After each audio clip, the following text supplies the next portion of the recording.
안녕하십니까. 오늘은 제4차 산업혁명 시대에 현대인이 꼭 알고 응용해야 할 우리 몸속에서 천연적으로 만들어지는 호르몬, 다시 말해서 우리 몸속에서 천연적으로 만들어지는 명약이라는 비밀을 찾아내는데 강의가 이루어지리라고 생각합니다. 먼저 이 호르몬이라는 말은 바로 자극한다 또는 흥분시킨다, 각성시킨다는 그리스어에서 나온 말이라고 합니다. 이러한 의미를 가진 이 호르몬이 우리 몸에서 신경 전달 물질로 분비되는 것입니다. 이 공식 명칭은 신경 전달 물질이라고 합니다. 이 신경 전달 물질은 혈액을 타고 표적기관에 도달해 가지고 우리들에게 필요한 모든 정보를 전달하는 일종의 화학 물질입니다. 이것이 우리 몸에서 천연적으로 만들어지는 명약이라는 것입니다. 다음은 그렇기 때문에 이 호르몬이 어디서 분비되냐면은 이 뇌분비기관, 갑상선 호르몬 뿐만이 아니라 뇌 속에서 많이 만들어지고 있는 것이 이 호르몬이라는 신경 전달 물질의 화학 물질인 것입니다. 다음에 우리 몸에 필요한 소위 호르몬의 기능과 역할을 잠깐 검토해 보면은 몸에 필요한 모든 생리적인 작용을 원천적으로 작용하고 있는 것이 바로 이 호르몬입니다. 신경 전달 물질을 바로 어떻게 전달하냐면 정보 전달 뿐만 아니라 자극 또는 삶의 균형을 유지하기 위해서 작은 양으로 분비시켜 가지고 인체에 가장 큰 작용을 일으키고 있는 것이 호르몬이라고 이미 말한 바가 있습니다. 바로 이것이 가장 중요한 하나의 예를 든다고 하면은 자율신경계를 바로 제대로 기능을 발휘할 수 있도록 항상성을 유지할 수 있도록 생체 기능을 일정을 유지시키는 것이 바로 이 호르몬인 것입니다.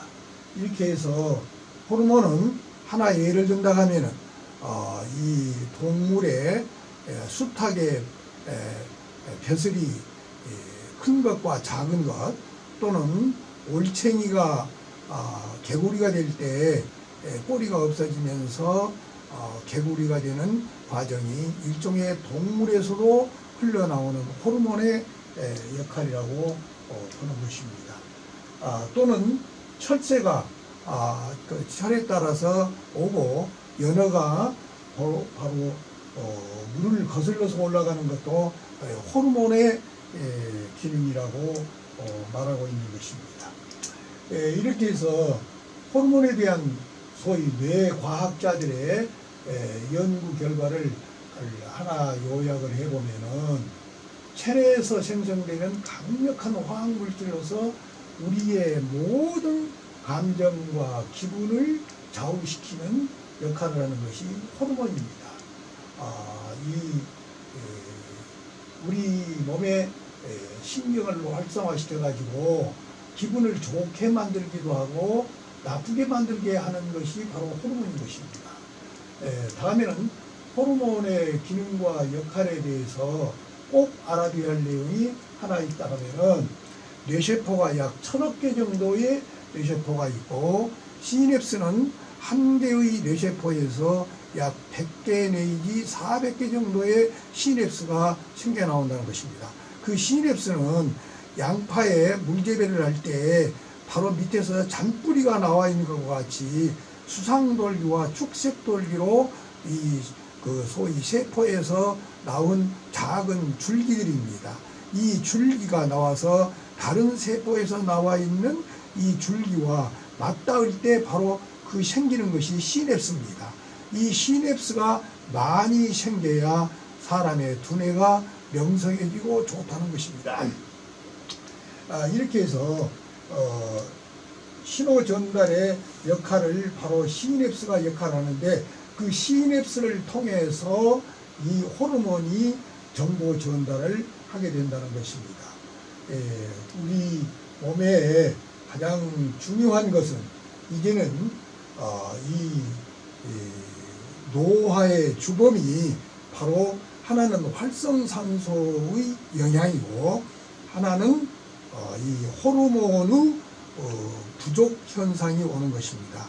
나이가 들면 들수록 호르몬이 점점 줄어지는 것인데, 우리가 생각과 말과 행동을 어떻게 하느냐에 따라서 우리의 호르몬을 많이 분비시킬 수가 있고, 또는 더 줄어지게 그대로 놔둘 수도 있다는 것입니다. 그렇기 때문에 뇌과학의 원리를 파악을 하게 되면은 이 호르몬을 응용할 수 있게 되어서 바로 노화를 늦출 수 있고, 이 건강 행복 장수를 누리는데 중요한 역할을 하는 것이 이 호르몬이라고 말할 수 있는 것입니다. 특히 성장 호르몬이 나이가 들면은 이게 크게 줄어져서 문제가 된다 그러는데, 계속 나이가 들어도 성장 호르몬을 분비시킬 수 있는 방법은 얼마든지 있다는 것입니다.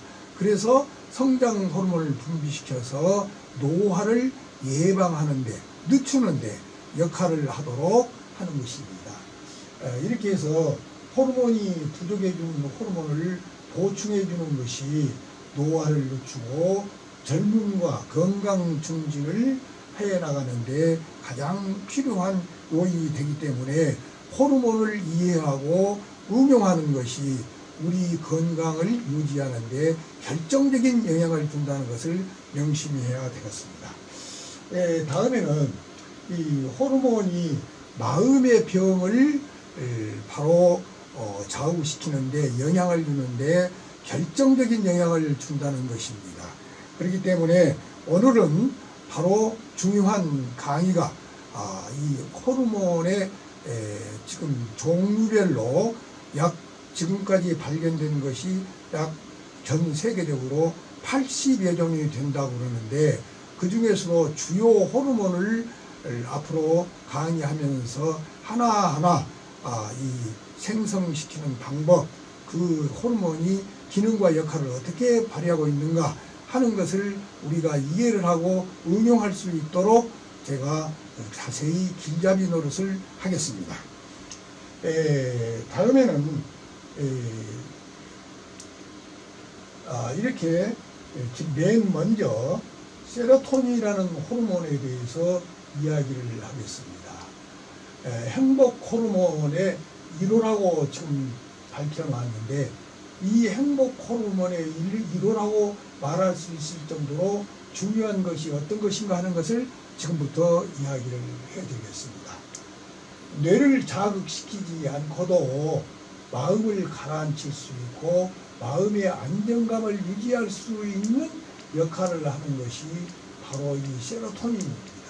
그래서 세로토닌 분비가 잘 되면은 마음이 평안해지고 소위 마음의 안정을 찾는데 촉진제 역할을 하고 있는 중요한 명약 중의 명약인 것입니다. 마음이 이완되고, 몸과 마음이 이완되고, 분위기와 감정, 의욕, 수면 조절, 이런 것을 전적으로 조절해 주는 것이 세로토닌 호르몬이라고 말할 수가 있는 것입니다. 그 중에서도 하나 중요한 예를 든다면은 우울증을 해소시키는 역할을 하는 것이, 결정적인 역할을 하는 것이 세로토닌입니다. 다음에 우리가 비행기를 타고 해외여행을 먼 곳으로 가게 되면 시차를 극복해야 됩니다. 이 시차를 극복하는데 결정적인 역할을 하는 것이 그 명약 중의 명약이 바로 호르몬의 그 세로토닌 호르몬의 역할인 것입니다. 이렇게 해서 이 세로토닌은 공부하는 학생이 제대로 분비되었을 때 공부하면서 행복감을 느낄 수 있는 것이 세로토닌인 것입니다. 그래서 공부를 잘 되게 하고 공부의 효과를 높일 수 있는 것이 결정적인 역할을 하는 것이 세로토닌인 것입니다. 그래서 이토록 많은 우리 몸에 행복감을 주는데 기능을 발휘하고 있는 호르몬이 세로토닌 호르몬이기 때문에 세로토닌을 행복 1호 호르몬이라고 흔히들 부르고 있는 것입니다. 이렇게 해서 이 세로토닌은 우울증 해소뿐만이 아니라 면역력을 높여주는데 결정적인 역할을 해주는 호르몬이기 때문에 암세포를 죽이는 특수한 T림파구를 강하게 만들어주고 엔돌핀 분비를 촉진시키는 영향을 주어서 바로 그 세로토닌과 함께 우울증을 발생 요인을 바로 줄여주게 되는 것입니다. 그래서 이 세로토닌은 그러면 어디서 많이 분비되느냐 하는 것은 뇌에서도 일부 분비됩니다만 뇌에서 분비되면서 바로 장기관에 관계되는 기관에 정보를 전달해서 장기관에서 세로토닌을 분비를 약 90% 이상 장에서 분비된다고 지금 연구 보고되고 있습니다. 이 세로토닌은 장에서 90% 이상 분비되기 때문에 우리가 항상 장을 관리하고 장을 튼튼하게 하게 해야 몸이 건강해진다는 것은 우리가 상식적으로 잘 알고 있는 사실입니다. 이러한 소위 장을 튼튼히 하기 위해서는 세로토닌과 그렇게 밀접한 관계가 있다는 것을 알고 바로 이 장을 튼튼하게 하고 소화기관을 튼튼하게 해주는 것이 행복의 가장 기본이 된다는 것이 라고 말할 수 있는 것입니다. 이렇게 중요한 세로토닌을 생성시키기 위해서 필요한 가장 중요한 행동이 무엇이냐 하는 것입니다. 이것은 제일 첫째는 하루에 30분 이상 햇볕 쬐기를 해야 되는 것이고 적당한 단백질을 섭취하는 것입니다. 단백질 섭취도 식물성 단백질 섭취가 가장 효과적이라고 말하고 있는 것입니다. 다음에는 바로 이 철분을 섭취하는데 철분은 여러 가지 음식에 많이 들어있습니다만은 그래도 우리가 흔히 즐겨 먹는 항산화 물질이 많이 들어있다고 알려져 있는 바로 들깻잎입니다. 장수학자들이 연구에 의하면은 가장 장수하는 사람들이 즐겨 먹던 음식이 무엇이냐고 조사한 결과 들깻잎을 가장 많이 즐겨 먹었다는 그 보고가 있습니다. 이와 같이 들깻잎은 철분뿐만이 아니라 우리 몸에 이러한 항산화 물질이 많이 들어있는 식품이기 때문에 그렇게 좋은 것 같습니다. 다음에는 이 세로토닌 분비를 원활하게 하기 위해서는 숙면을 해야 된다는 것입니다. 숙면을 함으로써 세로토닌 분비가 잘 되고 또 세로토닌 분비가 잘 됨으로써 멜라토닌이라는 호르몬을 생성시키는 데 영향을 주어서 바로 숙면을 하게 된 것입니다. 숙면과 세로토닌과도 상당한 연관관계가 있다는 것을 알아주시면 좋겠습니다. 또 생성 과정에 가장 중요한 것은 식이섬유를 많이 섭취하는 것이 세로토닌 분비에 좋고 적당한 운동을 통해서 세로토닌 분비를 촉진시킨다는 것을 알아두시면 좋겠고 다음에는 장내 유익균이 담겨있는 유산균을 어느 정도 섭취하면 세로토닌 분비에 도움이 된다는 것을 말할 수 있습니다. 이와 같이 세로토닌 분비가 바로 우리 몸에 행복이라고 하고 부르고 있는 것은 마음의 안정감 주는 것뿐만이 아니라 모든 행복감을 주는 긍정적인 호르몬의 제1호가 세로토닌 분비라는 것을 알고 잠깐 쉬었다가 다음 시간에 또 호르몬에 대해서 강의가 이루어지겠습니다. 감사합니다.